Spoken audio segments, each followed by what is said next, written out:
Time now for sports on 104.7 The Cave. Here's Ned Reynolds. Mike, the intern, Ned Reynolds in the studio. We made it to the halfway point of the week. I think it was a long time coming, in my opinion. Maybe they had outgrown the Missouri Valley Conference, in my opinion. I don't know what you think, but Loyola is out. Your thoughts, sir? My first thought is we're around very long, 8 years. Yeah, that's all true. They've been in. And my second thought is, we're going through an era now in which there is a lot of conference shuffling, and the whole deck, if you can make the analogy to cards, is being reformed. But I am surprised at the conference that they chose, because in my opinion as a reporter, the Atlantic 10, which is where they're going to at the end of this year, there's no waiting period involved. They're going in July 1st. So when Loyola comes here to play, both men and women in basketball, it'll be their last appearance here on a regular schedule. The Atlantic 10 is, I don't think, an upgrade at all over the Missouri Valley. I think the Valley has a better opportunity, stronger teams, not all of them, but stronger teams. And I'm just a little bit surprised that Loyola would pull this trick. What does it gain them? I don't know. I do not know. Yes, it is a bigger conference with the addition of Loyola, assuming there are no defections from the misnamed Atlantic 10. Loyola will be team number 15, so it's the Atlantic 15. It's not what they're going to call themselves, but they're by far the most Western team. They and SLU are the most Western team. To my knowledge, and I'm wrong because we are going through climate change, but I don't think the Atlantic Ocean is in Chicago yet. Not yet. It may be there, not in our time, but it may be there.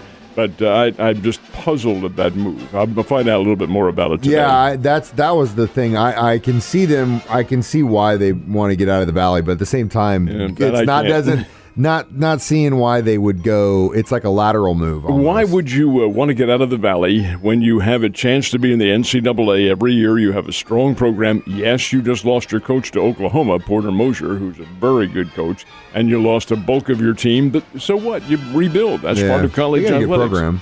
And the Missouri Valley offers a terrific opportunity to advance into the NCAA, which is where the money is. I don't know. I think you just said it. You just said it. Money, money, money, money. It has to be. It has to be. So instead of, obviously, this year will be the last time we see them on a regular basis. Could see them again down the line, but definitely in the regular season. Not anytime soon after this year. Who are they going to be playing? Their Atlantic league 15? Is Atlantic 10, and as you might guess, most of the teams are in the East. St. Louis University, which has been in the A10 now for a number of years. Why, I'll never tell you, but their athletic budget has to be enormous because everybody else is in the East. But Loyola of Chicago, and St. Louis will be by far the westernmost teams. Dayton is in the A10 as well. But some of the other teams, Philadelphia teams, LaSalle and St. Joe's, they're both A10 teams. You've got Fordham out of New York City, Rhode Island, Massachusetts, George Washington in Washington, D.C. That just names a couple of them. I don't, again, understand how this is going to work, why it's going to work. Your athletic budget is going to really take a beating. I'm just puzzled as to why this is going on. But then again, it's their choice. We'll see what happens. Yeah, and next hour I kind of want to ask you about they're going to be leaving a hole and who that hole might get filled with. That's something else that might be interesting. But we can talk about that after we talk about who won the Baseball Manager of the Year award. Well, in the National League, no surprise. Gabe Kapler of the San Francisco Giants, his team was picked to be about fourth in the National League West, and they score 107 victories against 55 losses. Tremendous year. Kapler, who I really felt when Philadelphia did this, jettisoned him, made a big mistake by letting him go. He's a very sharp manager. He's the National League Manager of the Year, and for the second straight year, Kevin Cash of the Tampa Bay Rays is the American League Manager of the Year. Here's a team that plays in the smallest ballpark in baseball. They only have 31,000. For a championship team, they don't draw very well at all, and yet somehow, some way, they continue to be a challenger every year and make the postseason playoffs. It's kind of magic in a way, but it's also testimony to a very aggressive front office. And Kevin Cash runs the show on the field and has done a great job. He has, and it's a team that likes to play for themselves. And when you play for each other, you can do some incredible things regardless of your fan base. And I think a lot of teams have to prove that time and time again, unfortunately. We're getting closer and closer to the end of the regular season for college football. Normally, as the rankings change throughout the season, it didn't really matter a whole lot, but now it's starting to mean something. Well, these are the official rankings now. This is the ones that count by the Bowl Selection Committee. So the top 4 teams, it's probably going to change in the next couple of years to the top 8 or maybe the top 12, but right now it's the top 4. And they are the ones who, as of today, would make the national championships, the semifinals, and the finals. Number 1, no surprise, it's Georgia. Number 2 is Alabama, did not change. Number 3 is Oregon out of the Pac-12, and Oregon has played very well. And number 4 is Ohio State. You can't put Ohio State ahead of Oregon because Oregon beat Ohio State earlier in the year. Number 5, lurking, just waiting for their opportunity to get into that 4, is Cincinnati. Now, does Cincinnati belong there?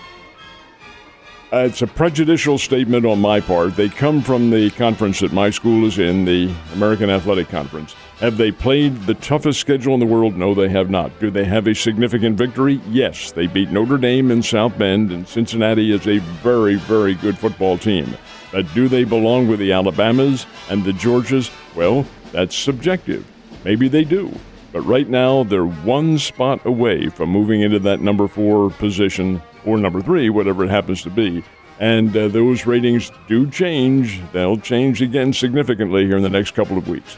It'll be interesting to see how that shakes down because, like I said, we still got a few games left to play, but those top 4 are holding strong. So it'd be nice to see Cincinnati get in there, maybe, hopefully, either prove that they deserve to be there or get run out of the ballpark. Get run out of the ballpark, for sure. Speaking of which, how'd the Lady Panthers do last night? Lady Panthers had themselves a heck of a battle. They played Minnesota Duluth. Now, that won't mean anything to any of the sports fans around here, but the Minnesota Duluth hockey program for men is Division I and a national contender.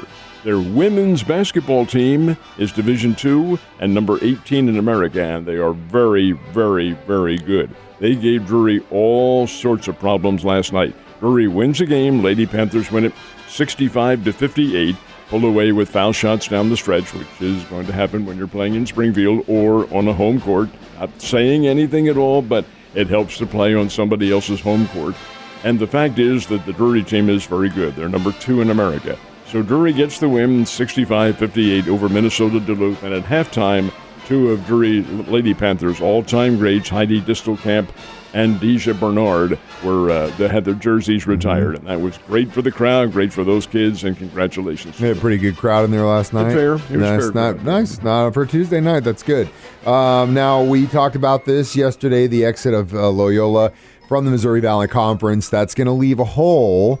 Someone's going to get in there, don't you think? Well, there are hints that it may be addition by subtraction. The Missouri Valley Conference is hinting, they haven't said officially yet, but hinting that there are 3 schools under consideration for joining the league and expanding. So it would be the loss of 1 and the addition of 2, actually addition of 3, but it would be a +1 in this case. And those teams, and this one I think is probably pretty solid. I think it's going to happen. Murray State out of Murray, Kentucky is thinking of leaving the Ohio Valley Conference and joining the Missouri Valley Conference. That's an upgrade for Murray State. They do play football, and they would join in football as well. The other 2 schools that are being considered do not play football. Well, Loyola didn't play football, so there's no loss there on the gridiron, but Murray State's addition would be pretty good. The other 2 schools that are being considered are Texas Arlington, that's University of Texas Arlington branch. Bears have played them many times, not in recent years, but many times in the Division II days, and Texas Arlington has a pretty good program. The other is Kansas City.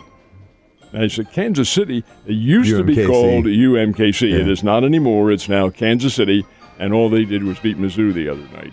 So they are being suggested as perhaps an addition to the Valley, and whereas in past years that would not be an upgrade, I think they have upgraded their sports program. Trouble is with Arlington and UMKC, no football, and to my knowledge, no baseball. I don't know about Texas Arlington's baseball program if they have one, but you want to add an all-encompassing sports program to your league, and we'll see how that fits into the circumstances. Yeah, it'd be nice for the football program to get another team in that competition because it seems a little light right now. So hopefully they can.